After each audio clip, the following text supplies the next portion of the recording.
तुम किसी को अपशब्द कह रहे हो, तुम किसी को ताना दे रहे हो, तुम किसी को गाली दे रहे हो, तुम किसी को आड़ा टेढ़ा कह रहे हो, तो जिसको तुम अपशब्द कह रहे हो, जिसको तुम गाली दे रहे हो, जिसको तुम ताना दे रहे हो, उसको गुस्सा आता है। जैसे ही तुमने उसको गाली दी वैसे ही उसको गुस्सा है। जैसे ही तुमने अपशब्द कहा वैसे ही उसको गुस्सा है। तुम्हारे अपशब्द बोलते ही उसको क्रोध आ जाता है। तुम्हारा आड़ा टेढ़ा बोलते ही उसको क्रोध आ जाता है, गुस्सा आ जाता है। अब जरा विचार करिएगा कि तुम्हारे आड़ा टेढ़ा बोलने पर सामने वाले को क्रोध आ जाता है, तुम्हारे अपशब्द बोलने पर सामने वाले को गुस्सा आ जाता है, तुम्हारे शब्दों से सामने वाले को गुस्सा आ जाता है। जब तुमने अपशब्द कहा तो सामने वाले को क्रोध आ गया, गुस्सा आ गया और वो क्रोधित हो गया। तो जरा विचार करिएगा कि जब हम कुछ बोलते हैं तो सामने वाले को क्रोध आता है, तो जब हम भगवान शंकर का नाम उच्चारण करेंगे, श्री शिवाय नमस्तुभ्यम बोलेंगे, पंचाक्षर मंत्र नमः शिवाय बोलेंगे, षडाक्षर मंत्र ओम नमः शिवाय बोलेंगे, गाली बकने पर, अपशब्द कहने पर सामने वाला जब हमको पलट कर देख सकता है, तो हमारे मंत्र के जाप से भी भोलेनाथ हमें पलट कर देख सकता है। भगवान शिव हमको पलट कर देख सकता है, भगवान हमको निहार सकता है।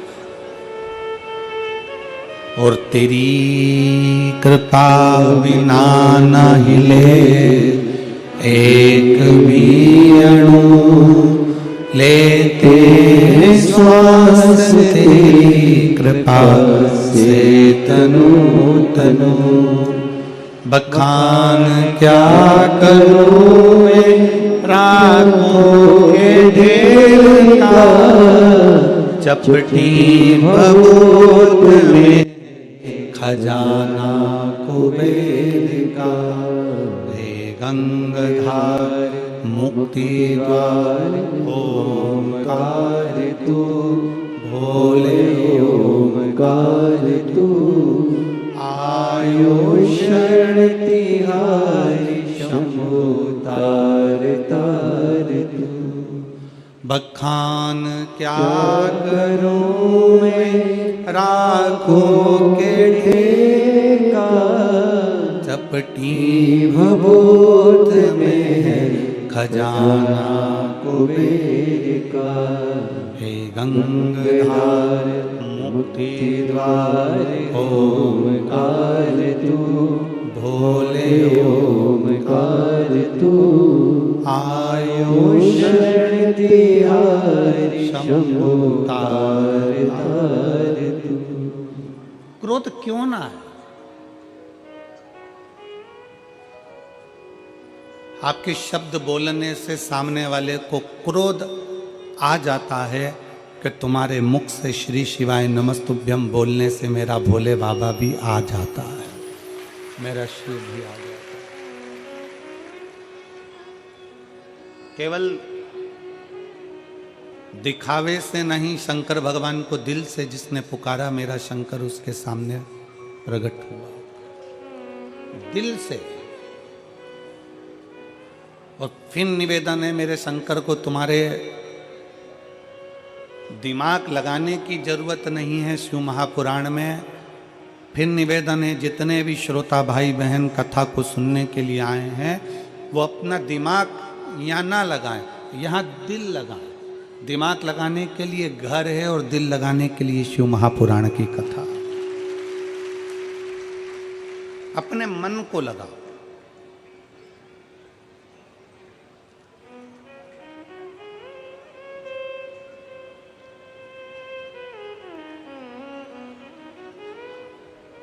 एक बार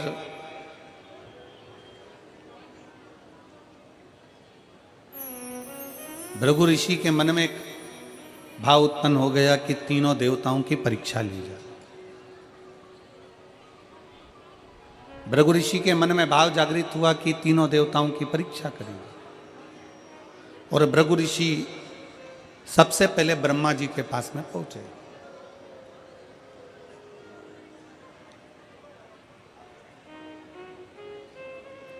अब ब्रह्मा जी के पास में जब भृगु बाबा पहुंचे, ब्रह्मा जी के नजदीक में जब भृगु ऋषि पहुंचे, तो भृगु ऋषि ने ब्रह्मा जी को देखा और ब्रह्मा जी के बिल्कुल पास में जाकर भृगु ऋषि बैठ गए, बिल्कुल नजदीक में जाकर। शिव महापुराण की कथा कहती है, कोई अतिथि बैठा हुआ है, कोई बड़ा बैठा हुआ है, कोई बुजुर्ग बैठा हुआ है, कोई घर का वृद्ध बैठा हुआ है, कोई वयो बैठा हुआ है, तो कोई भी आए घर में सबसे पहला ध्यान रखने वाला विषय है कोई बड़ा संत, कोई बड़ा सदगुरु, कोई घर का बुजुर्ग, कोई घर का वृद्ध सोफे पर बैठा है, कुर्सी पर बैठा है। सोफे पर अगर थोड़ी बहुत भी जगह है तो भी कोई अन्य व्यक्ति को उस संत के पास, उस गुरुजन के पास या घर के बुजुर्ग के पास एकदम बिना आज्ञा के नहीं बैठना चाहिए। आज्ञा दे दें, घर के दादाजी कह दें अपने पोते से बेटा यहाँ बैठ जा, बेटे से कह दे बेटा यहाँ बैठ जा, बहू से कह दे ए बहुरानी इधर बैठ जाओ, बहन से कह दे बहन इधर बैठ जाओ, दामाद से कह दे इधर बैठ जाओ, बेटी से कह दिया यहाँ बैठ जाओ, तो भले बैठ जाओ। पर बुजुर्ग बैठा है सोफे के ऊपर, कोई बड़ा संत बैठा है, कोई साधु जन बैठा है, कोई तपस्वी जन बैठा है, कोई सन्यासी, कोई साधक, कोई उपासक अपने सिंहासन पर बैठा हुआ है, और उसके पास तुम बिना पूछे गए और उसके सोफे पर उसकी बाजू में बिल्कुल उसके नजदीक में जाकर बैठ गए, तो क्रोध आएगा कि नहीं आएगा? अब ब्रह्मा जी को थोड़ा सा क्रोध आ गया, ब्रह्मा जी को थोड़ा सा गुस्सा आ गया। हाँ, जमीन पर अगर कोई बैठा हुआ है, क्योंकि पृथ्वी निर्मलता का भाव देने वाली है, अगर उस पर कोई बैठा हुआ है और उसके पास में आप जाकर बैठ रहे हो तो कोई दिक्कत नहीं। पर कोई उच्च स्थान पर बैठा हुआ है और उसके साथ में तुम जाकर बैठ गए तो वो श्रेष्ठता नहीं। उसमें उसकी आज्ञा मांगो, ए भैया दादाजी आपका सोफा खाली है, मैं बैठ सकता हूँ? दादाजी आपकी कुर्सी खाली है, क्या मैं बैठ सकता हूँ? काका जी आपके सोफे पर बैठ सकता हूँ? मौसी जी मैं आपके सोफे पर बैठ सकता हूँ? मामा जी मैं आपके सोफे पर बैठ सकता हूँ? चाचा जी मैं आपके सोफे पर बैठ सकता हूँ? आज्ञा लीजिए बैठने के लिए।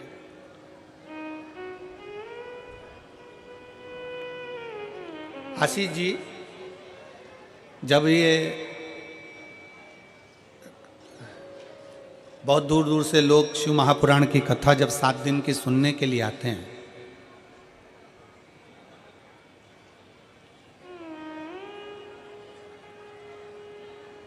तो यहाँ शंकर जी की कथा सुनने के लिए जब पंडाल में पहले दिन, एक दिन पहले जब भक्त पहुँचते हैं तो वहाँ दरी बिछाते हैं, अपनी चटाई बिछाते हैं। देखा तुम लोगों ने? दर्शन करें और नहीं करे हों, अगर मेरठ वालों ने अगर रात्रि के दर्शन नहीं करे हों तो आज रात के इस पंडाल के दर्शन जरूर करना, यहाँ के कीर्तन के दर्शन करना। और भगवान ने आपको मोबाइल दिया है तो यहाँ पर जो कीर्तन हो, भजन हो, रात्रि का जो स्मरण हो, उसके वीडियो फोटो आपके भी और उसके भी अपनी सोशल मीडिया पे भी डालना कि हमारे मेरठ में भी शिव महापुराण का सत्संग कैसा हुआ। ऐसे तो तुम डालते रहते हो, पर वो सत्संग का डालो कि आज कथा का 6ठा दिन है और 6ठे दिन में शिव महापुराण की कथा में हमने आज रात्रि को बाबा के इस पंडाल में भगवत भजन किया।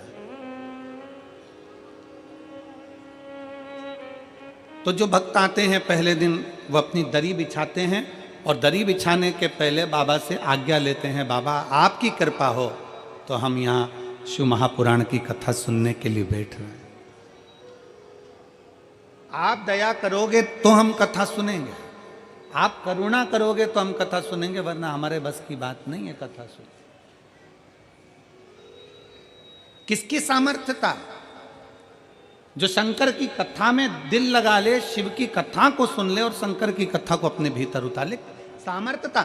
सती मैया कथा सुनने गई, मन नहीं लग पाया। उमा कथा सुनने के लिए गई, मन नहीं लगा। कात्यायनी कथा सुनने के लिए गई, मन नहीं लगा। कुष्मांडा कथा सुनने के लिए गई, मन नहीं लगा। स्कंदा कथा सुनने के लिए गई, मन नहीं लगा। पार्वती मैया कथा सुनने के लिए गई तो भी उनके नेत्रों में नींद समा गई थी। शिव महापुराण की कथा सुनना सरल बात नहीं है, अगर दिल लग जाए तो समझ लेना कि शिव ने सुना दी है। भगवान शंकर ने सुना दी तुमको, ये मानकर चलना। अगर मन लग जाए, फिर निवेदन है, शिव महापुराण की कथा में जितनी देर बैठो, शंकर की कथा में जितनी देर बैठो, उतनी देर दिमाग मत लगाना कि मुझे ये करना है, मुझे वो करना है, मैं वहाँ बैठ जाता, मैं आगे बैठ जाता, मैं पीछे बैठ जाता, मुझे तो कुर्सी नहीं मिली, मुझे सोफा नहीं मिला, मैं कहाँ बैठा हूँ, मैं किस जगह पर बैठा हूँ। दिमाग बिल्कुल मत लगाओ। ये कथा को तुम जरा, मैं कहूँगा आस्था चैनल वालों से जरा दिखाइएगा। लोगों को नीचे जगह नहीं मिल रही तो गाड़ियों की छतों पर कहाँ कहाँ चढ़ के लोग बैठे हुए हैं, दीवालों के ऊपर ना जाने कहाँ कहाँ जगह मिल गई उनको। ऑटो तक के ऊपर बैठे हुए हैं, कहीं गाड़ियों के ऊपर, कहीं पानी के टैंकरों के ऊपर, कहीं जगह होए तो बैठे व्यक्ति। कथा है, यहाँ दिमाग नहीं लगाना। शिव महापुराण की कथा को जितनी देर श्रवण करने के लिए बैठो, उतनी देर दिमाग नहीं, उतनी देर क्या लगाना है आपको? अपना दिल लगाना। भगवान शंकर को अपना हृदय देना, शिव जी से अपने दिल की बात कहना, शंकर को अपने मन की बात कहना। और शिव को जब अपने दिल की बात कहोगे, मन की बात करोगे, तो शंकर उसको स्वीकार करेगा। यहाँ जितने कथा को सुनने के लिए आते हैं, पहले बाबा से कहते हैं, बाबा आप कथा कहेंगे, हम सुनेंगे, आपकी आज्ञा होगी तो हम कथा सुन पाएंगे, आप आज्ञा करेंगे तो हम रह पाएंगे। वरना घर में ढेर काम आ जाते हैं, कोई ने फ़ोन कर दिया, आना पड़ेगा, जाना पड़ेगा, लोग फ़ोन कर देते हैं, घर पहुंचना पड़ेगा, जरूरी काम आ गया, ये काम आ गया, तो वहाँ जाना पड़ेगा।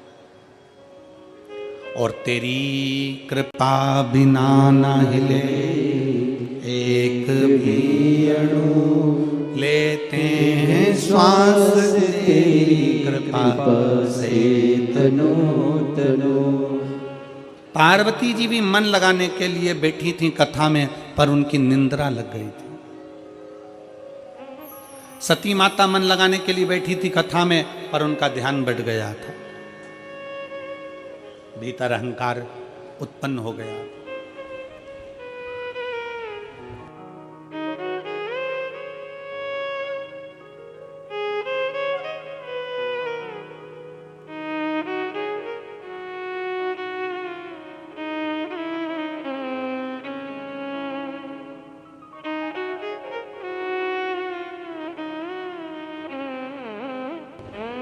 तो ये तो शिव तत्व है। इस शिव तत्व का जो लाभ है, इस शिव तत्व का सबसे बड़ा जो सुख है, वो जीवन का एक आनंद है।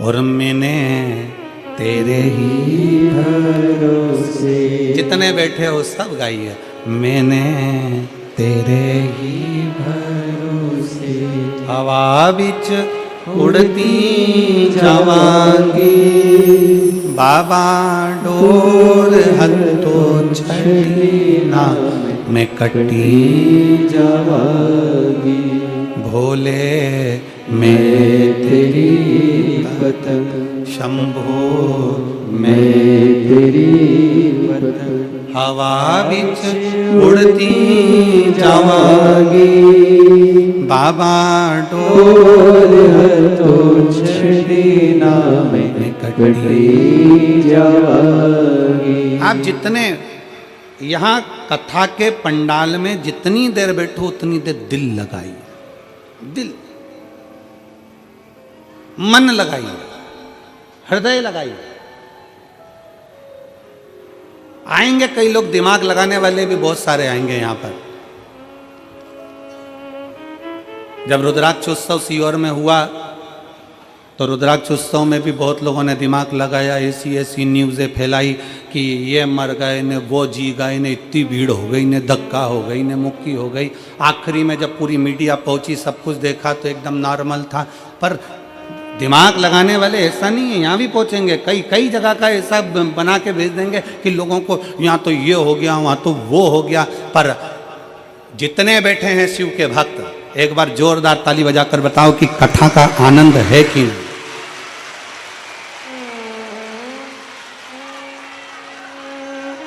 दोनों हाथ उठाकर एक बार हारा महादेव। अब यहाँ किसको, सब अपनी मस्ती में बैठे हैं, एक पंडाल, दो पंडाल, तीन पंडाल, पीछे के पंडाल, सब अपनी मस्ती में बैठे हैं। यहाँ कोई किसी को कोनी भी नहीं मार रहा जम के, तो बोलो जरा, यहाँ कोनी, वो कहते हैं ना, ये तो प्रेम की बात है उद्धव, बंदगी तेरे बस की नहीं है। यहाँ तो दम दम में होती है पूजा, कोनी मारने की भी फुर्सत नहीं है। यहाँ कौन को फुर्सत है? बोल बम का नारा है, यहाँ किसी को फुर्सत नहीं है। यहाँ तो एक लालसा है, रोड पर चलकर जो आ रहे हैं उनको भी एक लालसा है, कहीं जगह मिल जाएगी, कथा सुन लूंगी, 15 minute, 20 minute, 5 minute, 10 minute, 1 minute, कुछ मिल जाए कथा सुनने को, बस मेरा आनंद हो जाए, बस कथा। और कई ऐसे मिलेंगे जो दिमाग लगाने आएंगे, हमको बैठने की जगह नहीं दी है तो मैं गलत प्रचार करूंगा, कहीं से भी करूं, कैसा भी प्रचार करूंगा और गलत प्रचार करूंगा। मेरे परिवार के लोगों को आगे बैठने का मौका नहीं दिया, मेरे परिवार वालों को अंदर नहीं जाने दिया, अब रुको। और उसने बनाया 2-4 वीडियो और शेयर कर दिया। तो तुम भी मत छोड़ना रे मेरठ वालों, तुम्हारा खुद का मोबाइल किसी मीडिया से कम नहीं है। और मैं धन्यवाद दूंगा यहाँ के इस मेरठ के एक एक पत्रकार बंधुओं को और एक एक सोशल मीडिया वालों को, जिन्होंने इस कथा का खूब आनंद से जनमानस में भेजा। जनमानस में कहीं बैठे हैं पत्रकार बंधु लोग? कितने हो?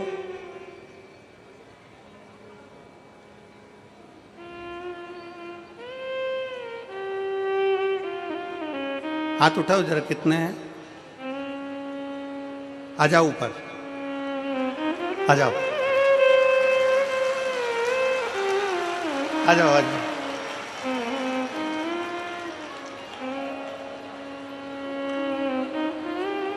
मेरा निवेदन केवल पत्रकार है, इसके सिवा उनके परिवार वाले नहीं आएंगे, वो वहीं रहे, ओनली पत्रकार।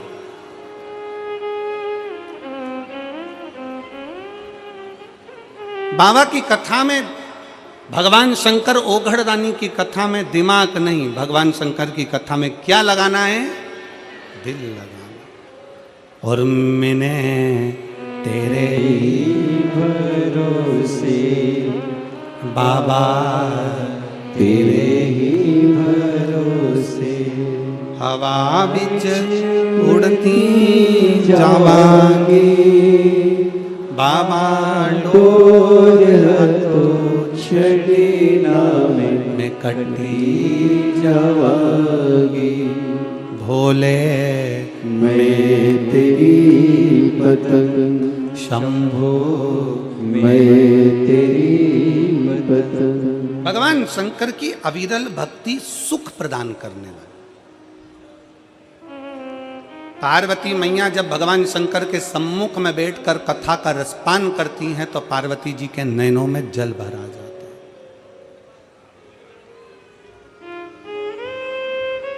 पार्वती जी के नैनों में जल भर आ जाता है, नेत्र में जल। पार्वती क्यों? पार्वती जी के नैनों में जब कथा सुनने के लिए बैठ रही थी तो जल इसलिए भरा गए। 2 चीजें पार्वती जी के नैनों में आई थी, एक जल भरा गया था, फिर निंद्रा भी समा गई। पार्वती जी के नैनों में कथा चालू होने के पहले जल इसलिए आ गया था क्योंकि पार्वती जी को अपने पूर्व जन्म का भान होता गया। मैं सती बनी थी, कुंभज ऋषि के यहाँ कथा सुनने के लिए गई थी। कथा सुनने के लिए जब मैं कुंभज बाबा के यहाँ पहुँची तब उस जगह पर मेरा मन कथा में नहीं लगा था, मेरे भीतर अहंकार आ गया था और कथा मुझसे छूट गई थी। फिर पार्वती जी को उमा बनी और उमा बनकर भगवान महेश के साथ में कथा सुनने के लिए गई थी, तब मन नहीं लगा था कथा। फिर माता पार्वती कात्यायनी बनी, भगवान शंकर के साथ कथा सुनने के लिए गई।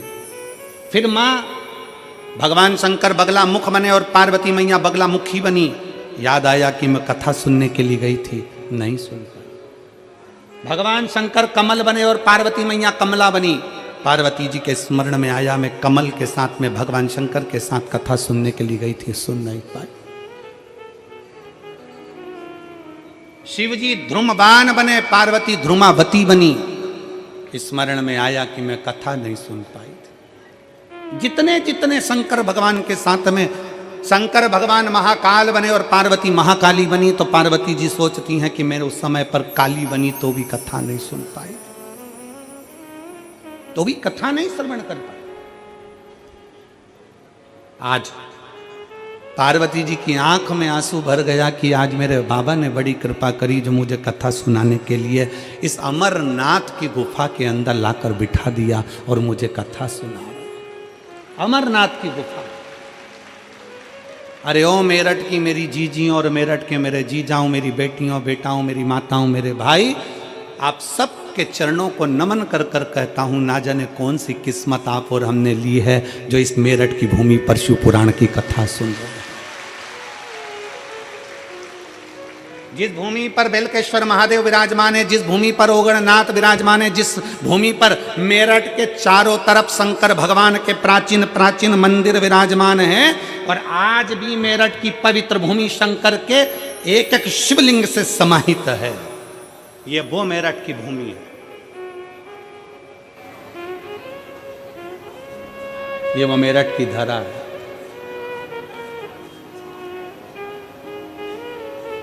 जहां बैठकर आप और हम कथा सुन रहे हैं। कई माताएं ऐसी हैं यहां बैठी हुई हैं जो हापुड़ में कथा सुनने गई थी। हाथ उठाओ जरा, हापुड़ वाली हो। ये देखो, इतनी सारी माताएं हापुड़ गई थी, और हापुड़ में इन सब माताओं ने वहां बैठकर जरूर भगवान से कहा होगा कि मेरठ में भी शिव पुराण की कथा हो। आशीष जी, गोयल जी कहाँ गए? गोयल जी नहीं बैठे हैं, कहाँ दिख नहीं रहा है, बैठे नीचे हैं क्या? अच्छा, तो हम कहें यजमान परिवार दोनों से, गोयल जी और आशीष जी से, कि ये इनका पुण्य सामने आया है तो तुम जजमान बनकर शिव पुराण की कथा श्रवण कर रहे। ये पुण्यता है, ये आनंदता।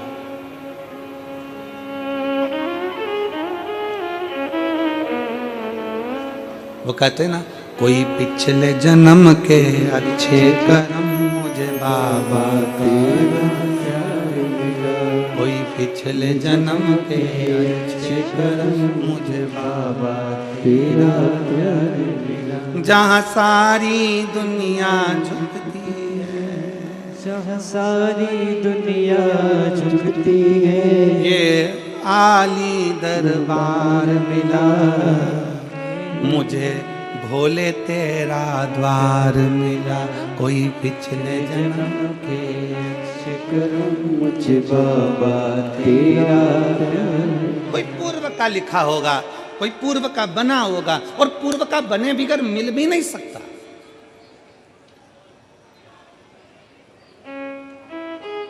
कल कथा में अपन ने सुना था, पूर्व का कर्म हमारा, पूर्व का कर्म। एक पंडित जी पूजन करते थे, उनका हाथ क्यों कटा? पूर्व का कर्म था कि कोई मार्ग बता दिया होगा। राजा का बेटा क्यों मरा? कोई पूर्व का कर्म होगा मारा। रानी क्यों गला काट दी? कोई पूर्व का कर्म होगा महाराज।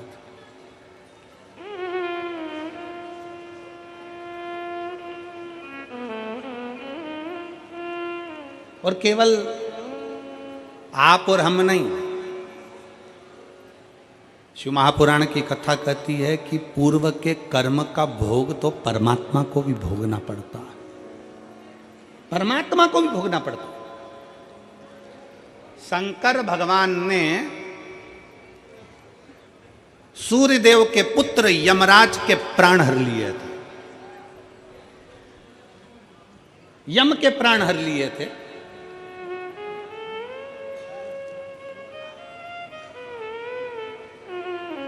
और यम के प्राण जब हर लिए, यमराज के प्राण चले गए, तो सूर्य नारायण भगवान रोते रोते आए और उन्होंने कहा मेरा बेटा यम चले गया।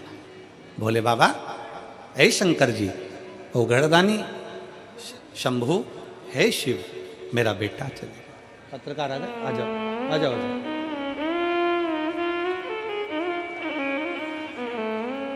मेरा बेटा यम चले गए, मेरा बेटा।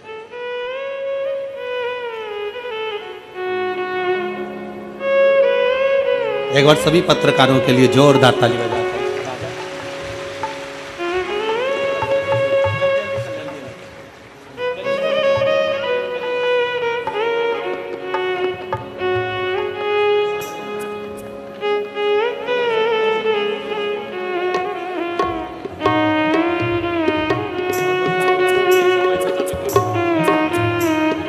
जोरदार ताली बजाइए, जिनकी कलम हर पल हर घड़ी शिव तत्व को मेरठ की भूमि पर देती है।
दोनों हाथ उठाकर हर हर महादेव।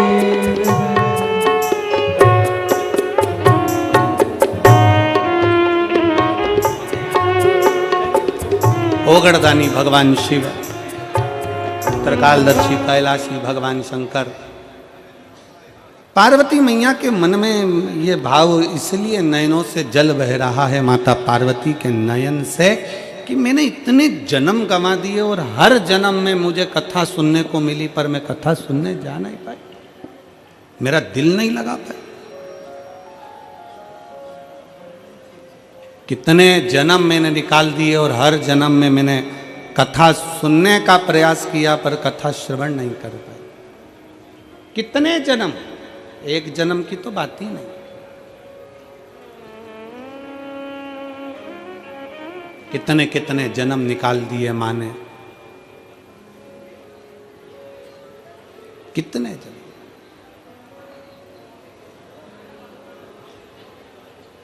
एलईडियां चालू करिए, एलईडियां बीच की। और कितने जन्म मैंने निकाल दिए और मुझे भगवान की कथा श्रवण करने का मौका नहीं मिला। पर आज माता पार्वती जी जब बैठी अमरनाथ की गुफा में, और अमरनाथ की गुफा में बैठकर माता पार्वती जी ने जैसे ही कथा को श्रवण करना प्रारंभ करा, मन लगा माता पार्वती जी का कथा में, चित्त लगा माता पार्वती जी का कथा में। पर कुछ देर बाद माता पार्वती के नयनों में निंद्रा समा गई।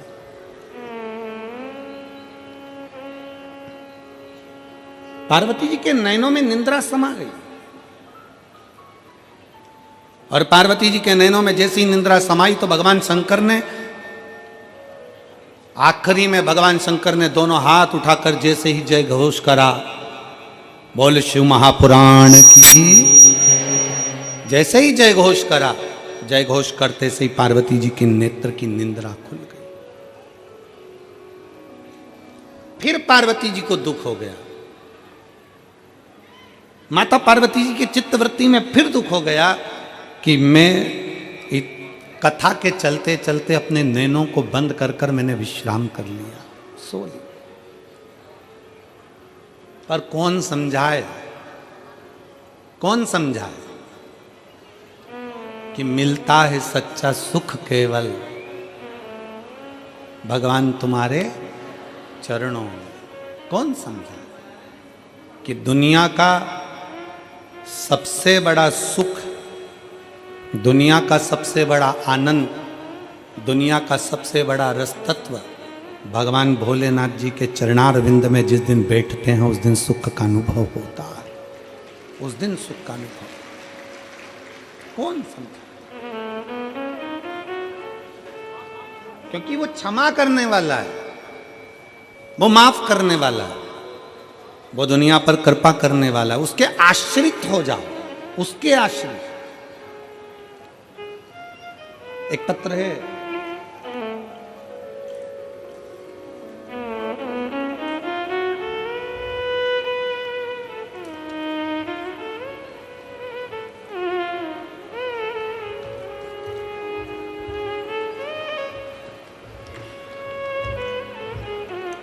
और ठंड में पंखा भेजा है। अब ये गर्मी में भेजती तो काम भी आता हो।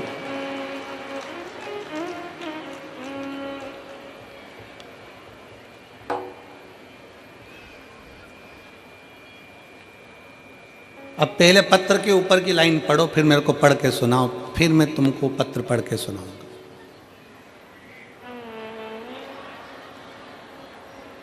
पढ़ के सुनाओ जल्दी से। ठीक है, अब पत्र सुनेंगे। मेरा नाम ज्योति त्यागी है, गांव फलोदा, जिला मुजफ्फरनगर की निवासी हूँ। कहीं बैठी हो ज्योति जी त्यागी जी? कहीं बैठी हो तो हाथ हिला सकती हैं, और अगर आई हो तो हाथ हिलाएं, और कहीं बैठी हो तो एक बेलपत्र लेने जरूर पधारें। मेरा नाम ज्योति त्यागी है, गांव फलोदा, जिला मुजफ्फरनगर की निवासी हूँ। मेरे पति का नाम सचिन त्यागी है। एक लोटे जल का मैं क्या वर्णन करूँ गुरुदेव। पत्र को साथ में पढ़िएगा आप लोग। सन 2021 में मेरे पति को अचानक गले में दर्द हुआ। डॉक्टर को दिखाया, जांच कराई तो पता चला कि उन्हें कैंसर है। डॉक्टर ने ऑपरेशन का बोल दिया, ऑपरेशन भी हो गया। गले में जख्म होने के कारण कुछ खा नहीं पाते थे, केवल लिक्विड ही पी पाते थे। हम चिंतित रहने लगे। फिर मम्मी ने आपकी कथा के बारे में बताया। जून 2023 में हम सीहोर गए, वहाँ से रुद्राक्ष लाए। आपके बताए अनुसार हमने सब दिया। जब दोबारा जांच कराई तो पता चला कैंसर लीवर में पहुंच गया है। जरा पत्र पर ध्यान देंगे, कैंसर लीवर में पहुंच गया। अब डॉक्टर ने भी ना इलाज कर दिया।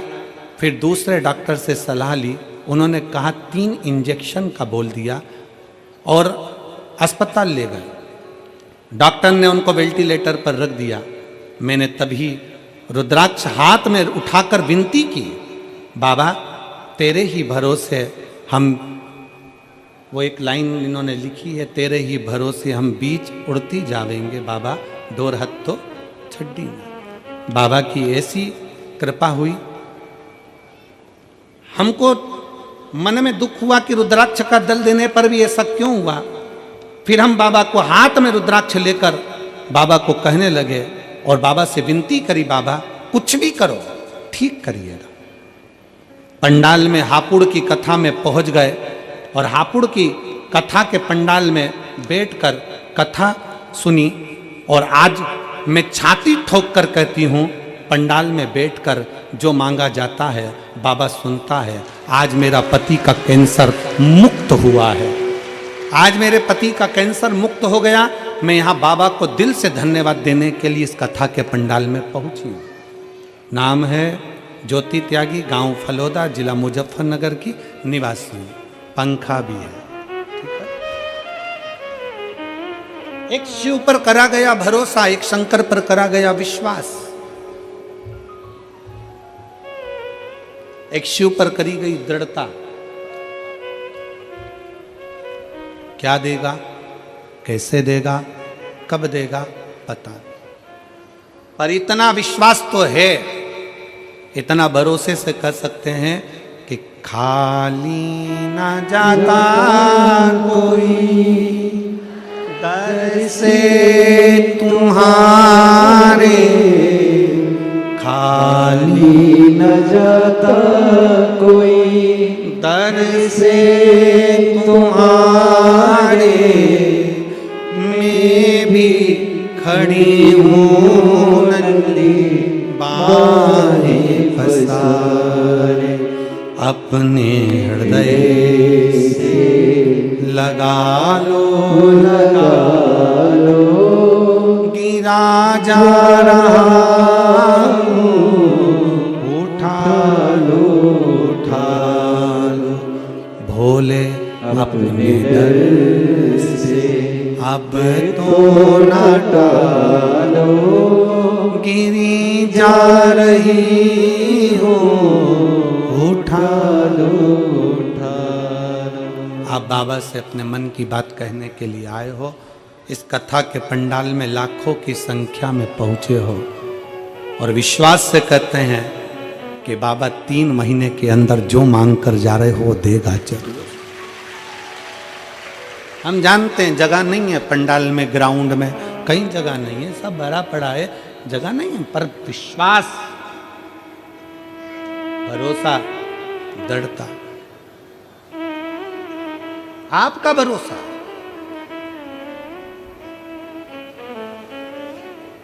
पार्वती जी के मन में फिर गिलानी उत्पन्न होने लगी, मैं कथा सुनने के लिए आई थी और कथा ना मिला।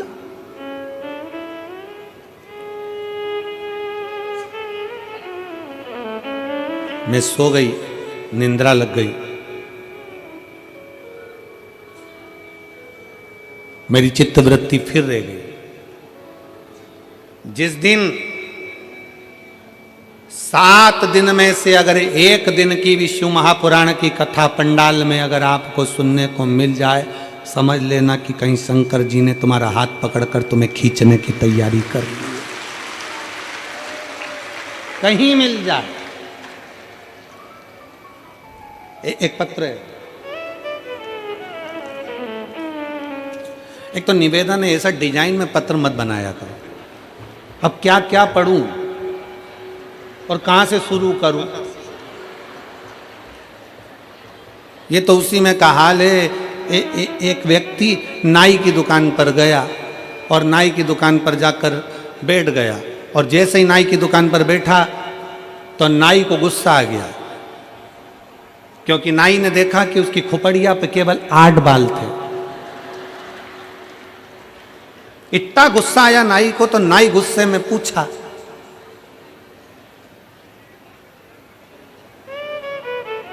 गिनूं कि काटूं?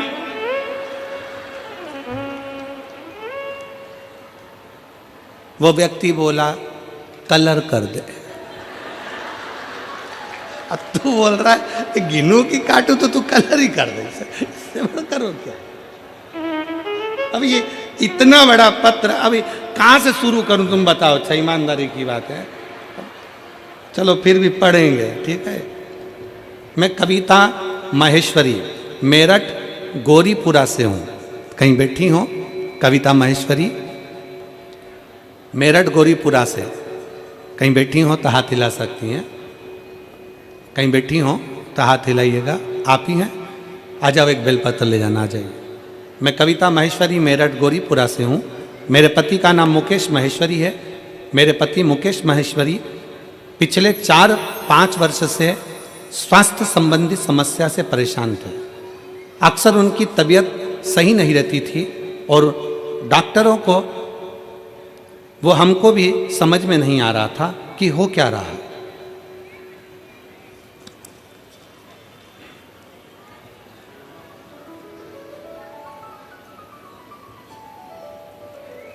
हमें समझ में नहीं आया कि हो क्या रहा है। उनकी तबीयत ज़्यादा खराब होने लगी, जिससे हमारी चिंता बढ़ गई। हमने उन्हें डॉक्टर को दिखाया, तब डॉक्टर ने बताया कि उनकी दोनों किडनी सही से काम नहीं कर रही, और उन्हें क्रॉनिक किडनी डिजीज CKD है। डॉक्टर ने तुरंत किडनी ट्रांसप्लांट का बोल दिया। ट्रांसप्लांट का जैसे ही बोला, पर हमारा मन नहीं माना, और हम उनको दिल्ली अपोलो अस्पताल में दिखाया। वहाँ भी सारी जांच के बाद डॉक्टर ने किडनी ट्रांसप्लांट का सलाह दी। हालांकि हमने किडनी ट्रांसप्लांट नहीं कराया, हमें हमारे भगवान भोलेनाथ पर भरोसा था, और उन्हें डायलिसिस पर रखना पड़ना शुरू कर दिया। महीने में 8 डायलिसिस होते। फिर हमारे किसी मिलने वाले ने हमें बाबा की महिमा का वर्णन किया। गुरुजी के कहे, शिव महापुराण की कथा सुनो, और आंवले वाला उपाय हमने उसके पूछ कर करा, और रुद्राक्ष का जल वाला उपाय करना प्रारंभ करा। बाबा निर्माल लाते, बेलपत्री लाकर भी देना चालू करी। मंदिर से बेलपत्र और बाबा का चढ़ाया हुआ जल लाई, और उसे पति को पिलाना चालू करा, खिलाना चालू करा, और बाबा की कृपा से हमें हर कठिनाई का समाधान मिला। हे भोलेनाथ की कृपा से हमने कठिनाइयों को पार कर लिया, और आज बाबा की कृपा से वो ठीक हैं। ये मैं शिव को प्रार्थना करने के लिए आई हूँ, धन्यवाद देने के लिए आई हूँ।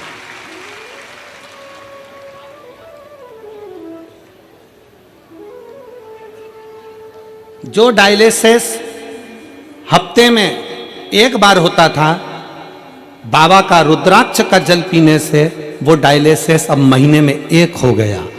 मैं बाबा को प्रणाम कर कर धन्यवाद देने आई हूं कि अब धीरे धीरे डॉक्टर बोल रहे हैं कि किडनी ने काम करना प्रारंभ कर दिया। मैं शिव को नमन करने के लिए, ये शिव तत्व है, ये ओघड़ी है शंभु, ये त्रिकालदर्शी कैलाशी अविनाशी है। एक विश्वास, आजाओ, एक भरोसा।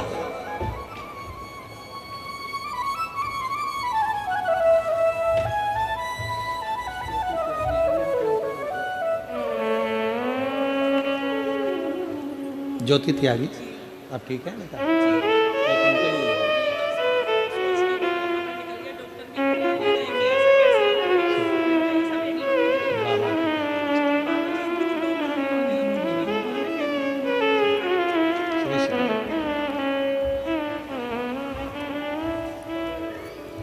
पीछे की एलईडियां चालू करवाइए। शिव तत्व की प्राप्ति हो, शिव महापुराण की कथा कहती है जितना विश्वास आप बाबा देवादिदेव महादेव पर करेंगे, भगवान शंकर को एक लोटा जल समर्पित कर कर भगवान शंकर से अपने मन की बात कहेंगे, मेरा ओघड़नाथ, मेरा शिव, मेरा त्रिकालदर्शी कैलाशी विनाशी उसको स्वीकार करेगा।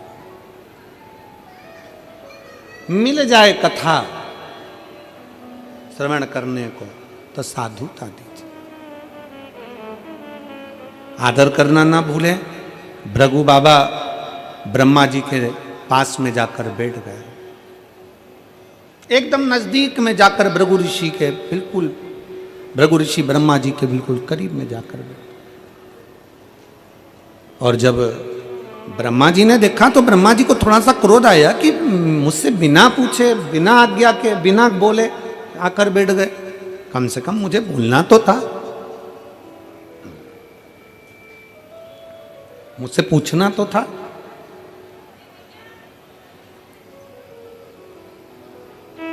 चले, और फिर एक निवेदन बड़े भाव से करेंगे कि बैठो, मना नहीं, पर आज्ञा लेकर बैठो, मना नहीं पर आज्ञा लेकर। आजा बेटा।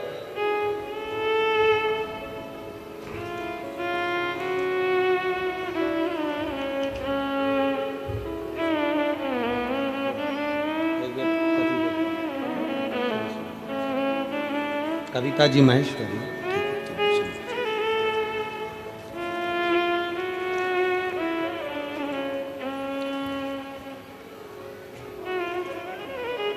बड़े आनंद के साथ बैठना चाहिए।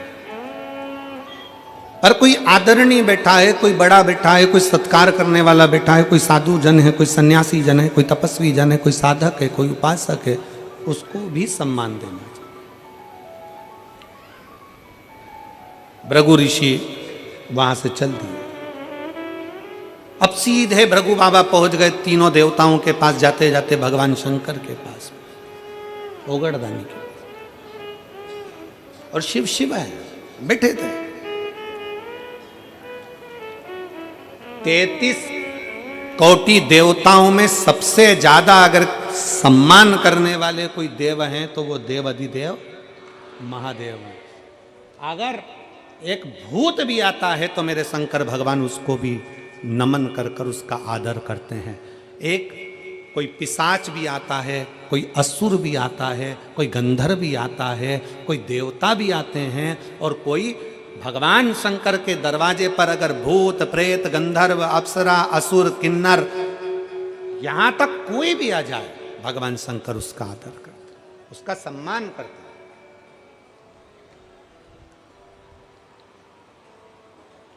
कौन होगा संसार में जो किसी किन्नर के लिए देवताओं से युद्ध कर ले? किसी किन्नर के लिए? जब भगवान शंकर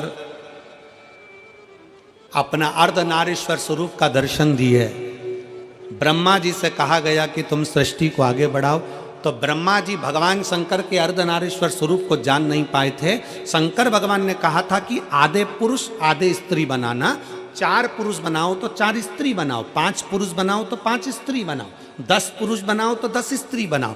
ब्रह्मा जी इस बात को जान नहीं पाए थे और ब्रह्मा जी अर्धनारीश्वर स्वरूप का दर्शन देखकर समझ गए कि आधा आधा बनाना है, तो उन्होंने एक ही व्यक्ति को आधा पुरुष आधा स्त्री बना दिया था, तो वो किन्नर उत्पन्न हो गए। और जब किन्नर उत्पन्न हुए, पूरी पृथ्वी पर किन्नर ही किन्नर दिखने लगे, तब भगवान नारायण भगवान शंकर जी के साथ आ रहे थे और नारायण ब्रह्मा जी की बनाई सृष्टि को देखकर हंस दिए और हंसते से ही बोले, गजब कर दिया ब्रह्मा जी, तुमने पूरी सृष्टि में किन्नर ही किन्नर कर दिया। जैसे ही भगवान नारायण हंसे, हंसते से ही भगवान शंकर को क्रोध आ गया कि सृष्टि ब्रह्मा जी ने बनाई है और आप उस पर हंस रहे। हे नारायण, भगवान विष्णु, तुम ब्रह्मा जी की बनाई हुई सृष्टि पर हंसे हो, इसलिए तुम्हें भी एक बार पृथ्वी पर जाकर किन्नर बनना पड़ेगा। भगवान नारायण को भी भगवान शंकर ने कह दिया था कि तुम्हें पृथ्वी पर जाकर किन्नर बनना पड़ेगा, तुम्हें पृथ्वी पर जाकर किन्नर बनना पड़ेगा। और शिव महापुराण की कथा कहती है,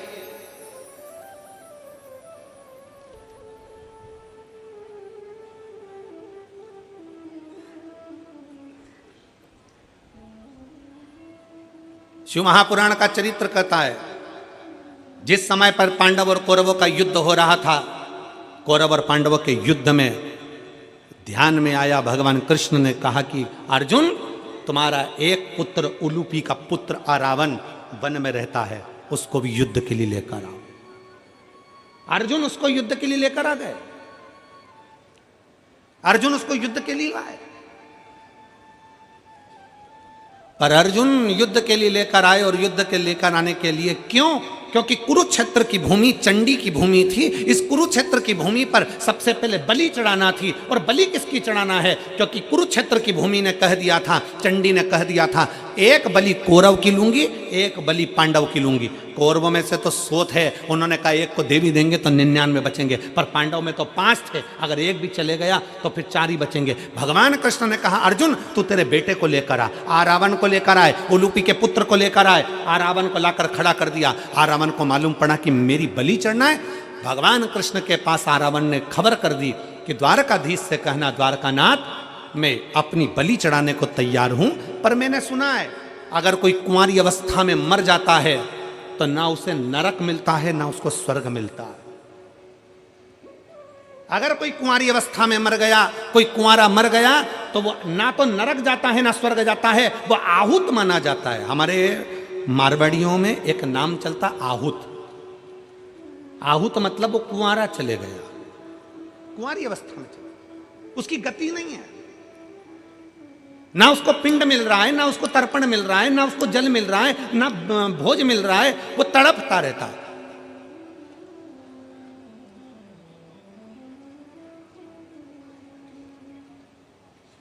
उस रावण ने कहा, अगर मैं कुंवारी अवस्था में मर गया तो मुझे गति नहीं होगी। मेरा एक निवेदन है, कल मेरी बलि चढ़ा देना, पर सबसे पहले मेरे ब्याह करा दो, शादी करा दो। अब युधिष्ठिर को लगा आज रात ही रात में कहां की लड़की मिलेगी जिससे शादी कराई जाए, लड़की कहां से ढूंढी जाए जिससे विवाह कराया जाए। ढूंढने में लग गए, हस्तिनापुर में कोई लड़की नहीं मिली, पास में कोई लड़की नहीं मिली। तब भगवान कृष्ण ने जान लिया अगर ये इसका विवाह नहीं हुआ तो ये कल बलि में नहीं आएगा, और बलि में नहीं आया तो फिर युद्ध रह जाएगा। भगवान कृष्ण को याद आया कि शंकर जी ने श्राप दिया था कि नारायण तुम किन्नर पर हंसे हो, इसलिए तुमको भी किन्नर बनना पड़ेगा। आज भगवान कृष्ण किन्नर का रूप धारण कर लिए। भगवान कृष्ण ने किन्नर का रूप धारण करा, रावण के साथ विवाह करा। विवाह करने के बाद भगवान जब रावण के प्राण चले गए तो भगवान नेत्रों से नीर बहाते रहे।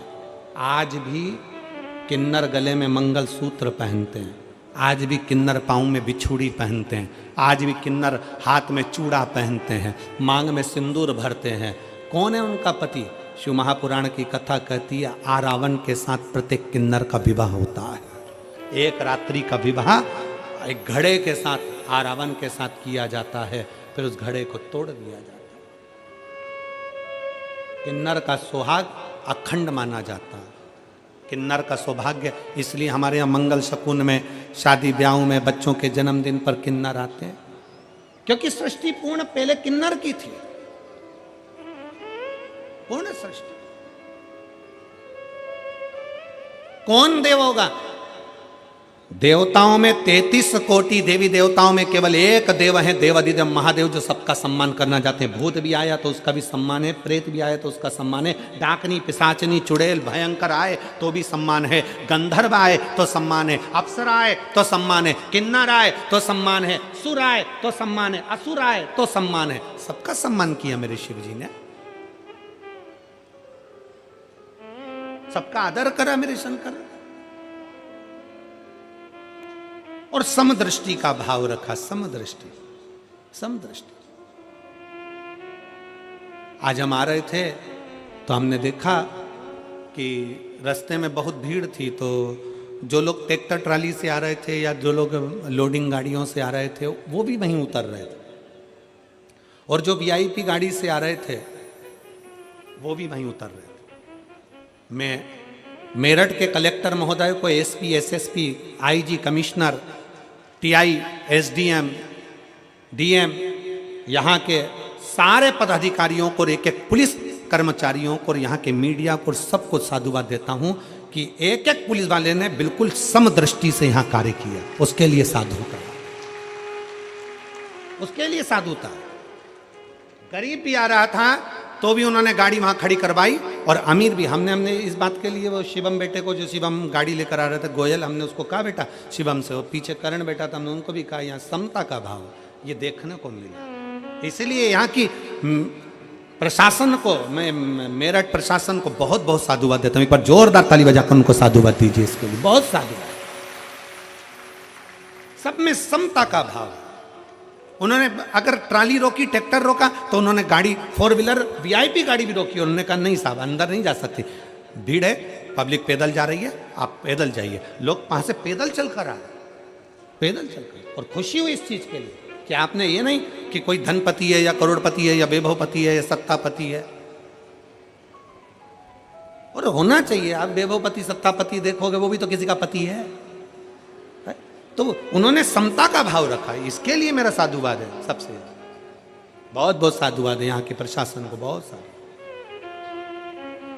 बहुत सुंदर तरीके से ये लाखों की भीड़ को, अपार जन समुदाय को यहाँ के प्रशासन ने जो संभाला है, एक बार जोरदार ताली बजाकर बहुत बहुत साधुवाद, बहुत सारा, बहुत।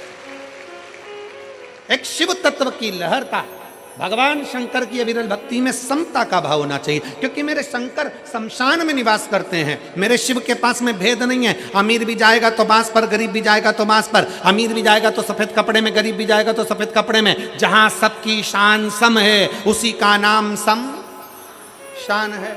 बराबर देखता हूं, उसमें भेद नहीं है।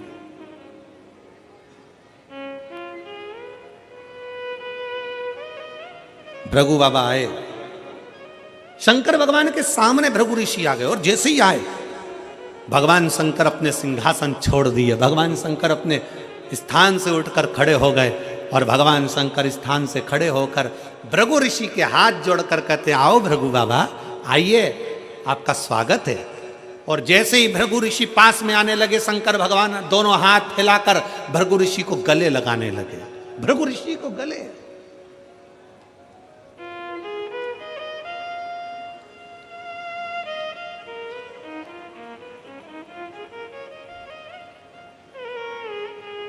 शिव महापुराण की कथा कहती है, विद्वान से ज्यादा श्रेष्ठ होता है विद्यावान। कौन? जम के बोलो, विद्यावान।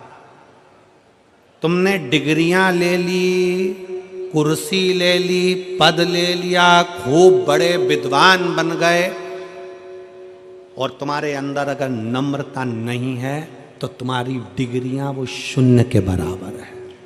तुम्हारी डिग्रियां शून्य के बराबर है। विद्वान से बड़ा होता है विद्यावान। इसलिए हनुमान जी महाराज को कहा जाता विद्यावान, गुणी अति चातुर, राम काज करीबे को आतुर। हनुमान जी को विद्यावान कहा गया, विद्वान नहीं। हनुमान जी विद्वान नहीं कहे गए।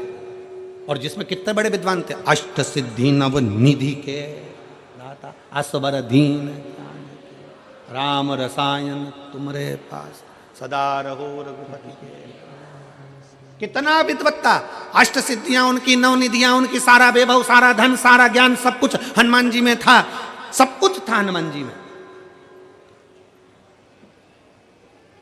फिर भी हनुमान जी के आगे विद्वान नहीं लिखा गया, उनके आगे लिखा विद्यावान। एलईडी वालों उनसे निवेदन है, एलईडी का ध्यान दीजिए थोड़ा। मेरा माताओं से निवेदन है, अगर एलईडी नहीं चल रही है तो सावधानी से कथा सुनिए। हो सकता है भीड़ के कारण बस पिन वगैरह निकल जाती है, तो हो सकता है। विद्वान और विद्यावान दोनों में अंतर, दोनों में।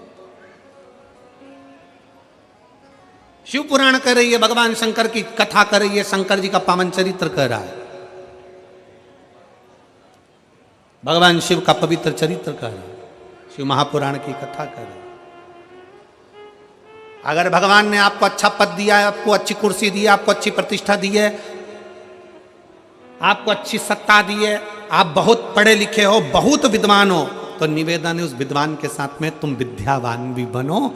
अगर कोई आए, कोई साधारण भी आए ना, तो उसको झुक कर प्रणाम करना प्रारंभ करो। ये विद्यावान की निशानी है, विद्यावान की निशानी।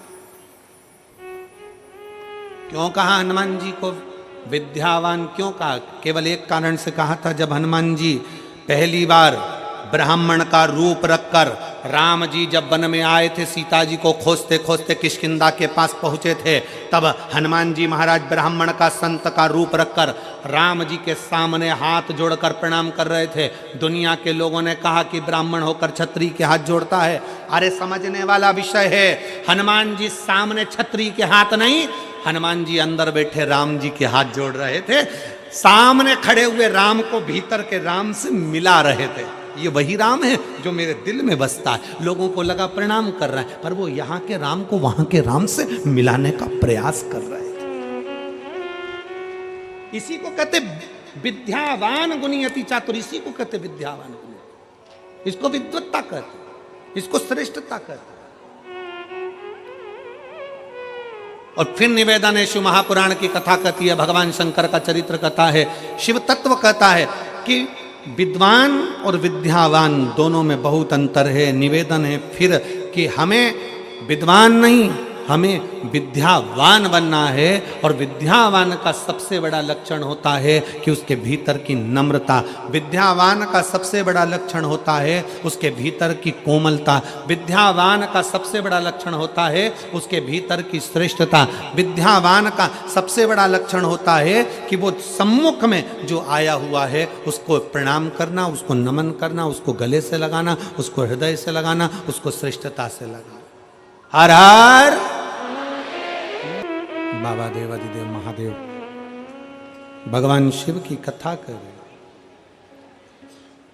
भृगु ऋषि भगवान शंकर के सामने जाकर खड़े हो गए। बाबा ने अपनी दोनों भुजाएं फैलाई।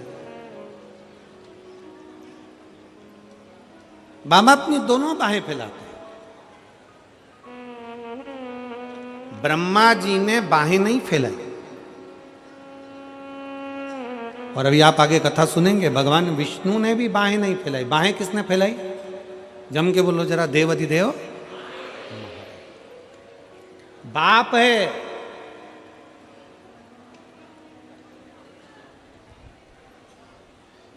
एक पिता के दो बेटे।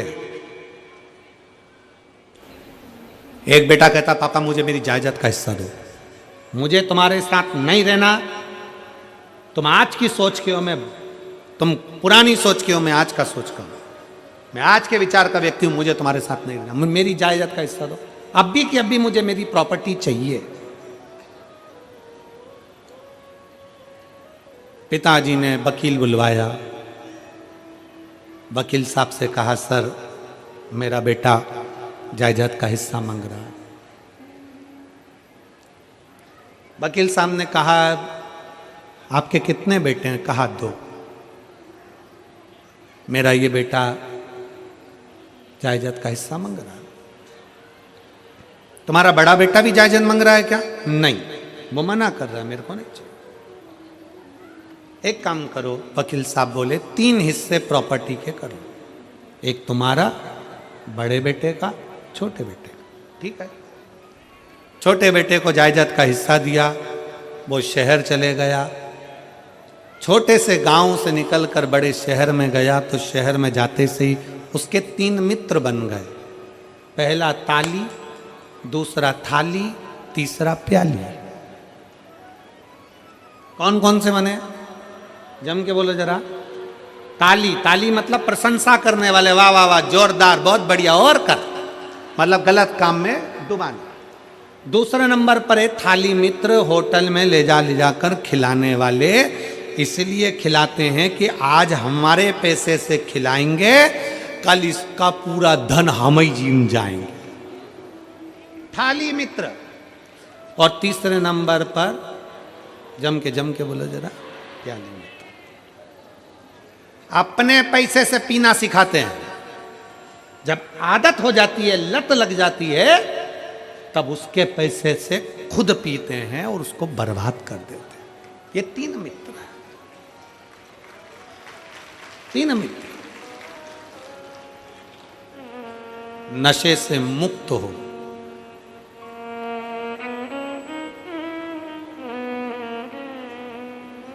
किसके लिए? शराब का नशा छोड़ दो, गांजे का नशा छोड़ दो, चिलम का नशा छोड़ दो, जो व्यर्थ के नशे हैं उसको छोड़ दो, तंबाकू, गुटखा, पाउच छोड़ दो। किसके लिए? सियोर वाले महाराज के लिए नहीं, भगवान के लिए भी नहीं। तुम्हारे जो छोटे छोटे घर में बेटा बेटी है ना, उनको अपने पापा का मुंह देखना है, उनके लिए। घर में जो छोटे छोटे बच्चे हैं ना, आप जब ड्रिंक कर आते हो ना, आप जब गलत काम कर आते हो ना, तो बच्चे का चेहरा उतर जाता है, मम्मी से चिपक जाता है। पापा ऐसा क्यों कर रहे हैं? पापा ऐसा क्यों कर रहे हैं? बच्चा मम्मी से चिपकता है, दादा से, दादी से चिपकता है। पापा ऐसा क्यों कर रहे हैं? अपने बच्चों के लिए, जो तुम्हारे हैं, प्रिय हैं, उनके लिए। कथा के पंडाल में बैठकर अंदर से, हाँ, हम तुमसे संकल्प नहीं दिलाएंगे, हम फालतू का काम करते ही नहीं है, क्योंकि हम संकल्प दिलाएं और तुम छोड़ो नहीं तो हमारे ऊपर दोष आए, काय को माथा पच्ची करूं। हम संकल्प नहीं दिलाएंगे। आपको अगर अपने बच्चों को अपना मुख दिखाना है और बच्चों की जवानी और बच्चों का विवाह और बच्चों की जिंदगी अच्छी देखना है, तो आज कथा के पंडाल में भीतर एक विश्वास पैदा कर लो कि नशा नहीं करूंगा, शंकर का चढ़ा जल पीऊंगा।